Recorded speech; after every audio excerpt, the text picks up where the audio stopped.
And when the Pope said those words, "Who am I to judge?" when asked about gay priests, it really signaled a sea change for many in the church's attitude toward acceptance of gays.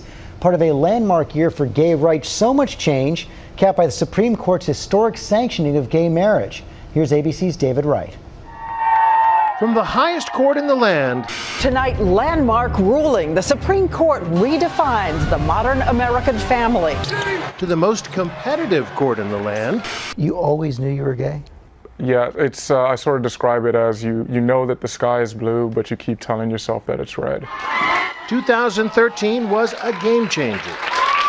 And the church and its new, more accepting Pope and state after state after state legalizing gay marriage, 2013 broke the rainbow ceiling, the biggest year for gay and lesbian rights since the Stonewall riots 30 years ago. This has been a good year for the gay and lesbian community. Yes, it has. It's funny to me because, I've just come out and now I'm kind of on the other side.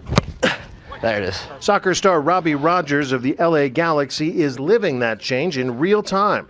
Earlier this year, he posted a courageous personal note to his blog and became the first professional soccer player in history to tell his fans he's gay. Yeah, but I was really, really nervous, and then instantly after I sent it, I felt like so much lighter. Plenty of other professional athletes had come out after they'd already left their respective sports. But active players, still in their prime, openly gay, unheard of in American sports, at least on a professional level, until this year.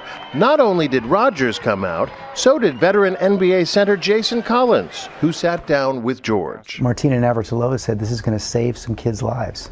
I look at her as one of my heroes. Hopefully, going forward, I can be someone else's role model. Collins made the cover of Sports Illustrated, where he disclosed that he chose the number 98 to honor Matthew Shepard, a young gay man murdered in 1998 in a hate crime. What do you say to the 12-year-old boy who's out there practicing right now, wants to be a pro ball player, and happens to be gay?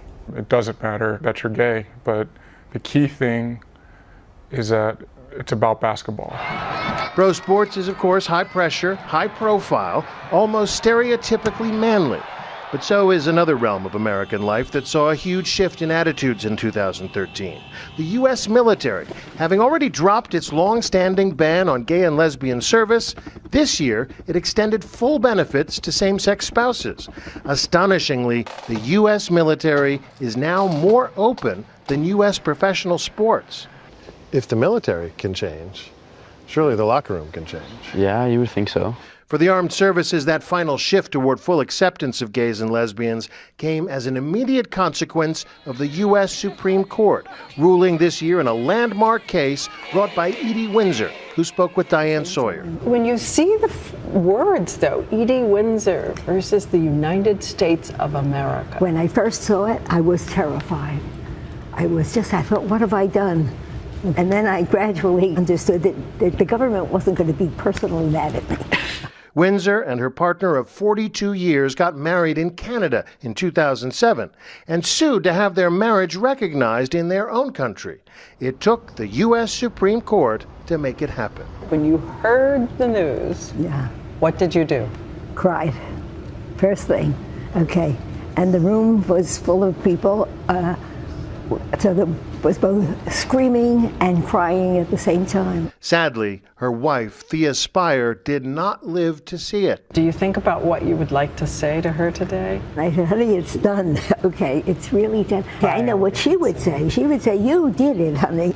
The latest ABC News polling data finds that support for gay marriage is at an all-time high. 58% of Americans now say it should be legal for gay and lesbian couples to wed. Ironically, one of the biggest financial backers of the minority view, donating hundreds of thousands of dollars to anti-gay causes, is Robbie Rogers' new boss, the owner of the LA Galaxy, billionaire Philip Anschutz. Has he said anything to you? No, he hasn't. And no conversations at all? No conversation at all. Rogers says his fans and his family have been every bit as accepting as he could have hoped. They were supportive from the minute I told them. Everything that happened was the exact opposite of what I thought would happen. I come from a very Catholic, conservative family, and I can tell you they've never, ever voted liberal or Democrat in their lives. He says there have been a few abusive remarks from the sidelines, but mostly from fans of rival teams. Just like fag or stuff like that. But it's usually when we're winning. So we're not talking Jackie Robinson abuse? No. And I don't like when people compare Jason Collins' ride to him, because people want to kill him. And, you know, there's just people that don't agree with us. The place he was most worried about? The locker room. So any awkward moments in the locker room at all? For the most part, no. You know, especially in our locker room, the guys are very respectful, and, you know, we make jokes. What kind of jokes? Well, like, guys will, like, I'm the first person they come to for, like, fashion advice. And I'm just like, come on, like, are you serious? Rogers' experience is in keeping with other high-profile Americans whose highly personal decision this year to come out hasn't made their careers miss a beat. So there are about 6,000 professional athletes in this country, exactly 2 of whom are out, you and Jason Collins. What do you suspect the real number is? I have no clue. Not one has reached out to me. You know, Jason and I are friends, we talk all the time, but besides that, I haven't spoken to any other athletes that are closeted. No one has reached out to you? No one. No one has quietly said, no. Hey, keep it a secret, but... No, and I've had like thousands and thousands of emails and letters and everything from people from everywhere around the country, or the world. So... Amazing. Yeah, nothing. He's hoping his example will make a difference. For This Week, David Wright, ABC News, Los Angeles.